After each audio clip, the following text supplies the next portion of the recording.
iQOO Z7 দুর্দান্ত ডিসপ্লের সঙ্গে দুরন্ত চার্জিং, কম দামের জবরদস্ত ফোন আনছে iQOO। আরও একটি দুর্ধর্ষ স্মার্টফোন নিয়ে আসছে iQOO। ভারতীয় বাজারে এর মধ্যে যথেষ্ট জনপ্রিয়তা পেয়েছে চীনা মোবাইল সংস্থা ভিভোর সব ব্র্যান্ড iQOO।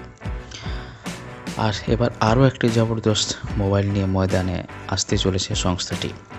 iQOO এর Z6 মডেলের তুমুল জনপ্রিয়তার পরে এবার তারা বাজারে আনতে চলেছে Z6-এর পরবর্তী এডিশন। যতদূর জানা যাচ্ছে আগামী 21শে মার্চ ভারতে লঞ্চ হতে চলেছে iQOOর ফিচার্স প্যাক Z7 ফোন। আর কী কী ফিচার্সের সঙ্গে আনছে এই নয়া ফোনটি একবার জেনে নেওয়া যাক।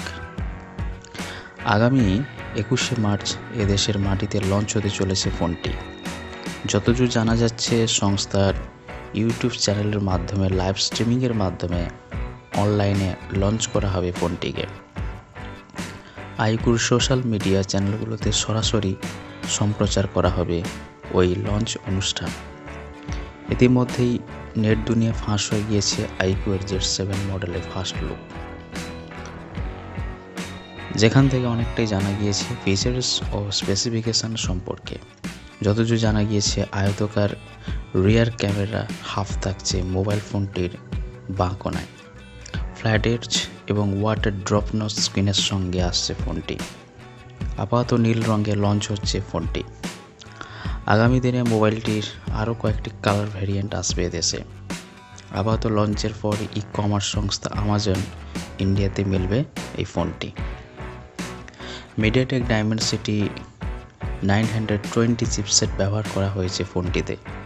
মনে করা হচ্ছে AMOLED ডিসপ্লে থাকছে 90 GHz রিফ্রেশ রেটের সঙ্গে। iQOOর Z6 ফোনটি ছিল LCD স্ক্রিন, সেখান থেকে বড়সড় আপডেট পাচ্ছে Z7 মডেলটি। পুরোপুরি জানা না গেলেও আশা করা হচ্ছে 64 মেগাপিক্সেল মেইন ক্যামেরার সঙ্গে আসছে ফোনটি। খুব সম্ভবত OIS সাপোর্ট থাকতে চলেছে ফোনটিতে। অ্যান্ড্রয়েড 13-এর উপরে কাজ করবে iQOOর নিজস্ব Funtouch operating system. 4500 mAh battery ক্যাপাসিটির সঙ্গে আসছে ফোনটি, তার সঙ্গে থাকছে ফাস্ট চার্জিং সাপোর্ট। Z6 মডেলটি গেম ফোকাস করেই বের করেছিল সংস্থাটি।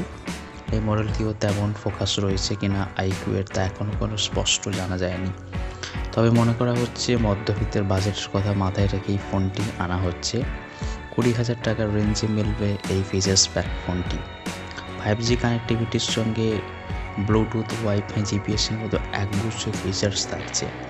এই ফোনটির স্টোরেজ কেমন হবে তা এখনও স্পষ্টভাবে কিছু জানা যায়নি।